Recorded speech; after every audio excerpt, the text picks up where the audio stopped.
Hi everyone, welcome to this week's Karma Cards. It might look a little different this time. That's because I'm outside, it's a gorgeous day, and I just couldn't get myself to do this in the house. I just needed to be outside. And actually, that's a perfect segue into this week's energy. The team is talking to me about where we're not allowing ourselves to adapt because we're trying to be in control of the situation. And this is a great example for me to use simply because I love to do my karma cards in my sacred space. I've built a lot of energy up in the space that I normally do karma cards. I also do my spirit circles there. I also coach with people there. I also meditate there. So there's a lot of energy built up into that beautiful little space. And so when I went to do karma cards today, I was determined to do that in the same space because that's where I like to do it, right? And it's a bit of a control thing that's going on right there, that it has to be in this space because I built up all this energy. And what I want to point out about that around control, it's really interesting. Control will always give you lots of reasons why it has to happen a certain way, right? And we know this is coming from our egos. So when we're trying to stay in that place of control, we'll get a lot of because this and also this has to happen, right? So we want to pay attention and listen to that in our thoughts and in the way we're talking about it, because that'll let us know if we're being inflexible and unwilling to adapt. So part of the reason I wanted to do it outside is it's just a really hot day, and the room that I do karma cards in gets incredibly hot, especially around this time of day. So mid-afternoon to late evening, all the sun is directed through those windows and it gets really stifling hot in that room. And when I was going to do my karma cards, thinking about doing it in that space, my heart sort of sank. It was like I was still doing the control thing where it has to be done here in a certain way, but the rest of my energy was not in agreement with it. And in fact, it wasn't until I allowed myself to surrender to the fact that doing it in there is going to be uncomfortable and actually pushed me to not want to do it. But I also really had a desire to get this recorded today.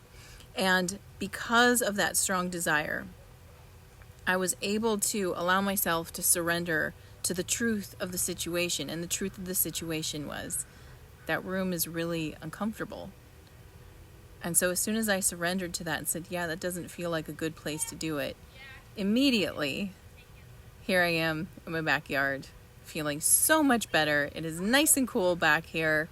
And it's actually just really fun to connect with you outside. It brings me back to the very beginning of my YouTube channel, where I used to sit in this very yard under this beautiful tree and do messages for you and post them onto YouTube. So it's like this return moment is happening right now. But the reason I bring all of this up is because the message from the team is about learning how to get back into the flow. And when we are trying to control the situation and justify a situation so much just to have it a certain way, we can know at that point that we've fallen out of the flow. And for the messenger to come through for this message is salmon. So I use my medicine cards, which are a beautiful deck. That's one of the oldest oracle decks I think that's out there.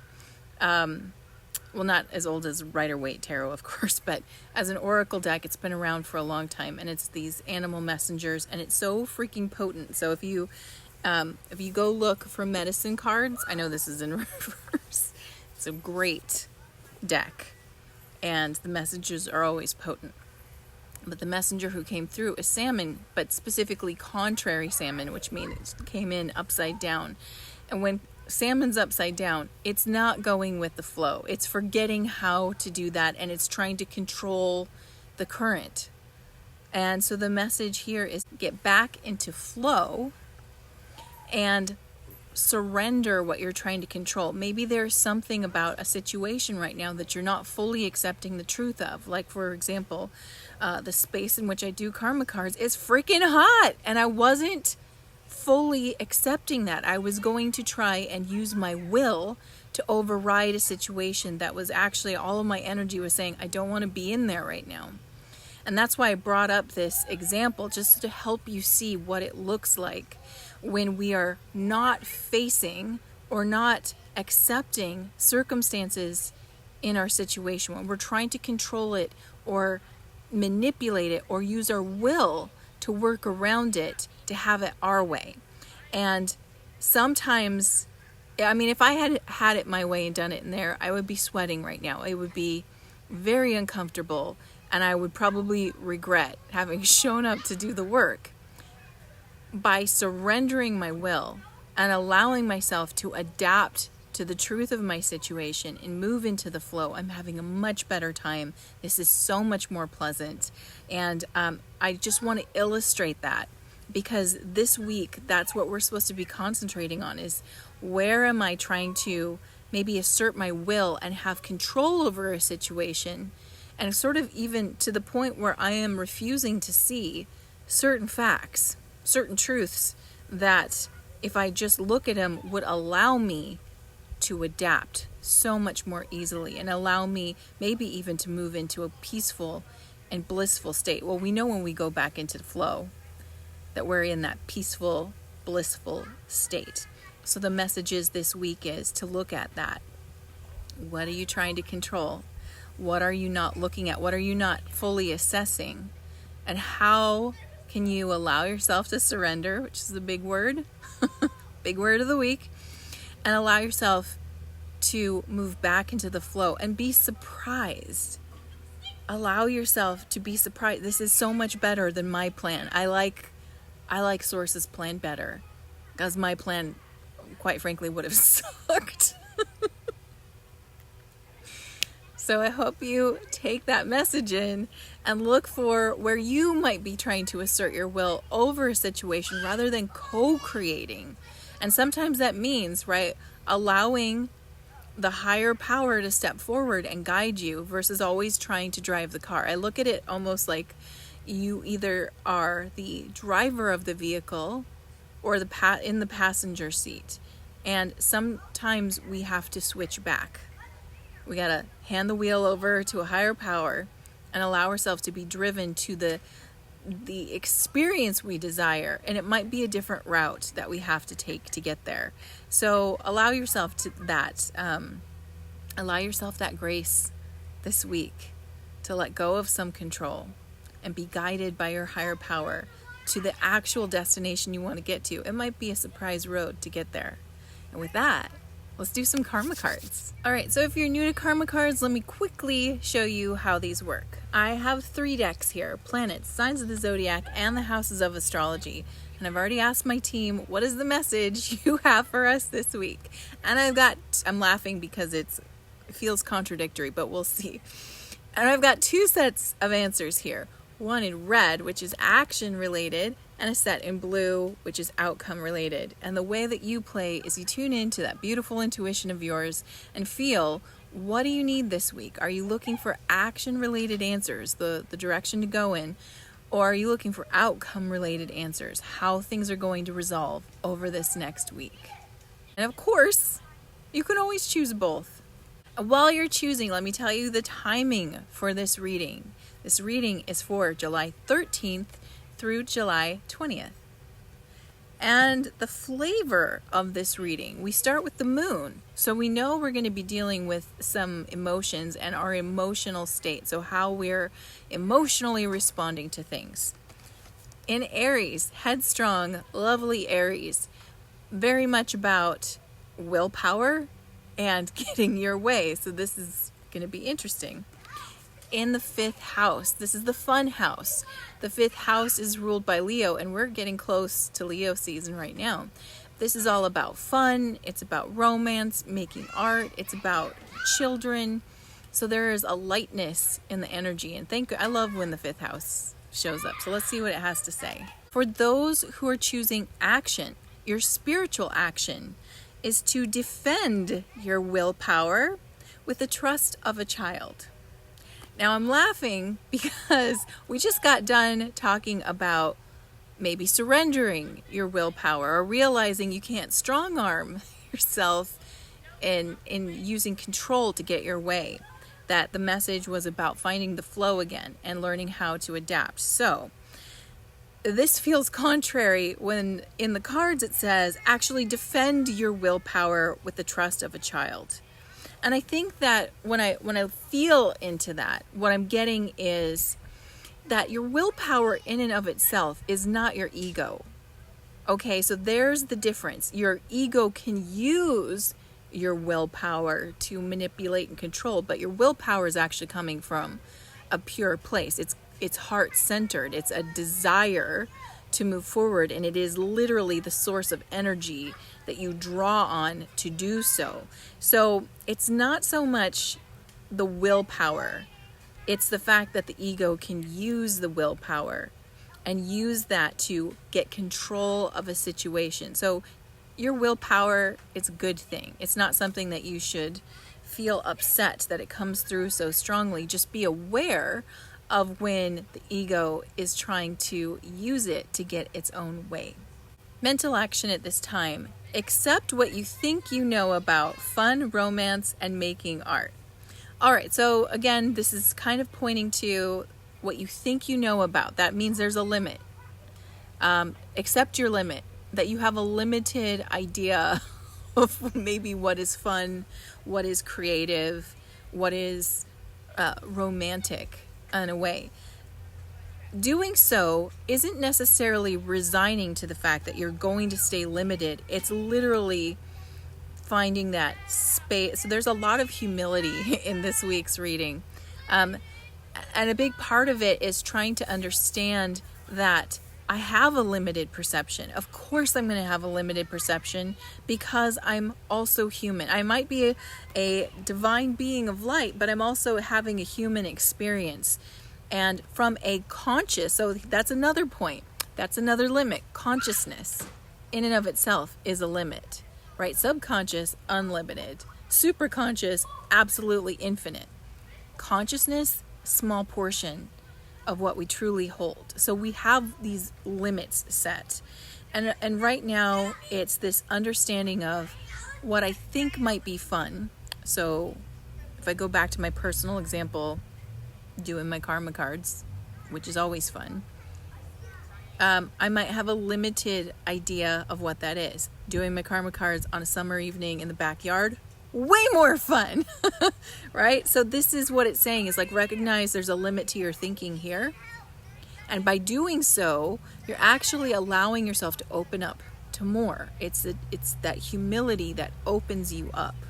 Physical action at this time. Let your feelings tell you how to do it your own way and do it dramatically. Okay, so I am going back to my personal example again, just because it works for this reading. When my willpower was like, I'm going to do this, I set this intention today, and today is the day I do it. It's the right time. That's my willpower. That was my decision, and it got locked in my mind. My feelings were, as I tried to do it, again, as I tried to do it using my ego's control mechanism, my feelings were like, I don't want to do this. It was like this heavy, weighted feeling of dragging my feet, trying to get it done. So there's the let your feelings tell you how to do it your own way. I had to listen to that gut feeling, and I actually questioned it. I'm like, why? Why am I having this, like, almost not dread? It was like kind of like a dread. Like, why am I dreading showing up for what I want to show up for? And the reason was because it would be an uncomfortable situation. But I was, again, sort of dismissing that to try and get it done. So this is letting you know that your feelings are going to be super important, helping you get out of your own control mechanism. So if your control comes up and you feel like you're locked into something, look to your feelings next. So the mind's going to tell you, nope, this is how we do it. This is the structure. You can't break the structure. This is how we're getting it done. Look to the feelings. Are the feelings agreeing? Is there like, yep, that's right, that I feel good with that, let's move forward? Or are the feelings resisting and pushing back and giving you signals that something's off here? If you can look to that, that will allow you to adapt. There's the do it your own way part. And then doing it dramatically, like I said, this is where the other part of the reading kicks in, and it's like you don't know.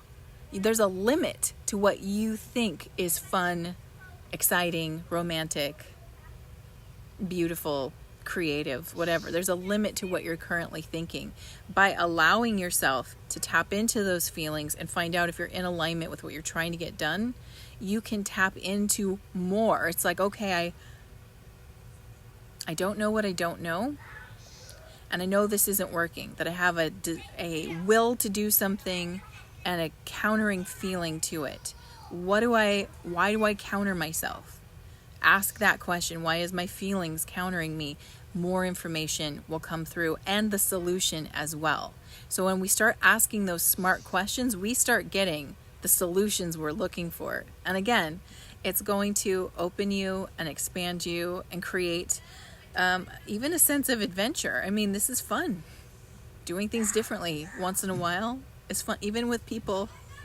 Even with my kids in the backyard screaming their heads off, I'm still having a great time. Let's look at outcomes now. For those choosing outcomes with the moon in Aries in the 5th house or the fun house, the spiritual outcome is the nurturing of energies to meet the challenge of the power of love. Wow. So I'm asking my team, what does the challenge of the power of love mean? And they're saying higher guidance. Right, so higher guidance. So if you read it again, it says nurturing energies to meet the challenge of higher guidance. So again, this is when we're in conflict with our higher self. And I'm doing a lot of research of Dolores Cannon's work right now. And one of the things that she had mentioned is that many times when her clients were under hypnosis and they get to the part where they're talking to their higher self, the higher self is usually saying a couple of things. They never listen. That's something that our higher selves say a lot. It's like we keep trying to guide them. We keep trying to give them nudges. Those nagging feelings you have, that's us, right? That's our higher self talking. And that we have a hard time listening. So why do we have a hard time listening? Because of the ego. Ego challenges, it wants to be in control, it gets in the way, it's very dismissive of the information we're constantly getting. So this is actually, this time period is saying it's going to nurture energies to meet that higher self. So again, all we have to do is surrender to the feelings right now. And remember, your feelings are that GPS system letting you know if you're in alignment with what you truly want or not. We can think that we're aligning up to something with our ego, with our mind. When we go into control, we're like, no, I'm going to get what I want by doing this. And rarely is that the case. Instead, we want to line up with where our feelings are telling us to go. Now, this is something that many of us are developing and are continuing to work on, but we can go even deeper. And this is where it starts to feel like risk. Now, the 5th house, interestingly enough, is also associated with risk. 5 is the number of the heart, and 5 is also the number of risk. Now, I think that's really interesting that that's how it worked out.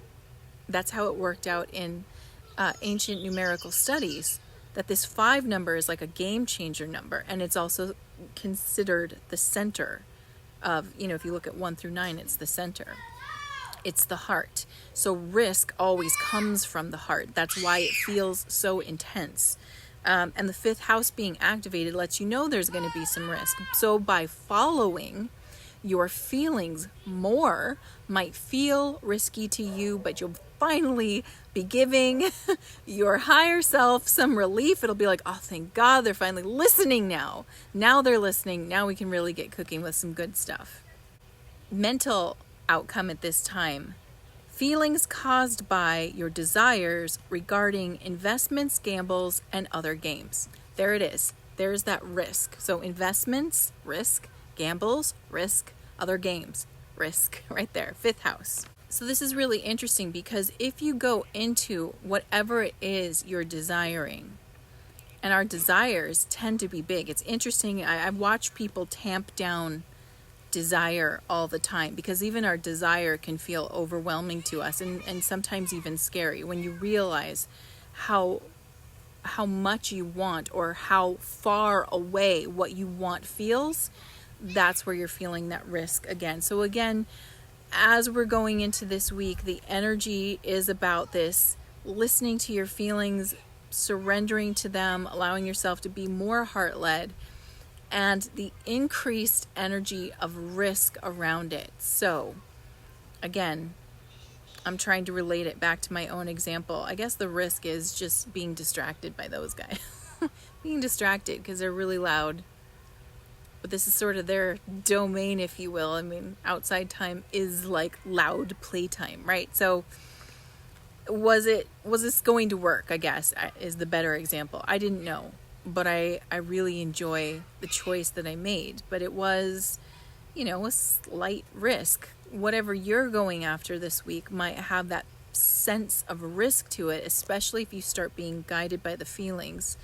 And if you're going after something that's really important to you, then the sense of risk increases. But here's what I want you to start associating risk with. When we feel risk, what it really means is we're opening our heart. And the more open your heart, the riskier it feels, because on some level, it's like exposure of energy. Like your energy is being exposed. You're open, you're vulnerable. Now things can happen to you. Now it seems like fate can get in there and intermingle. That's just the feeling that comes from opening your heart wider. Think about when the first time you said, I love you to someone, and that feeling of risk was associated with it. Your heart was wide open, and yet you felt super vulnerable saying this to someone. So it's that same energy, it's that same feeling, and rather than being afraid or taking it as a bad sign, just recognize, oh, my heart's open. My heart's wide open right now if I feel the energy of risk. Physical outcome at this time, reactions resulting from the honesty and strength of your creations.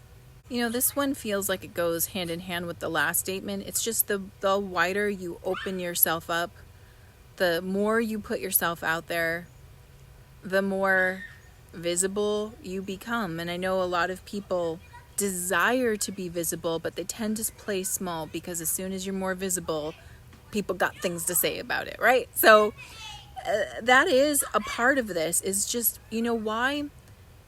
Because you're glowing.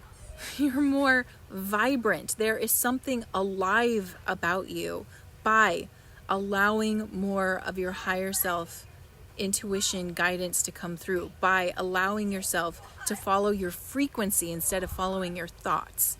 It makes you more vibrant, light, literally glowing with light, and more visible. And when we're more visible, people see that and they have a multitude of reactions. I think most of us are worried about the negative reactions, and really all people are doing is they're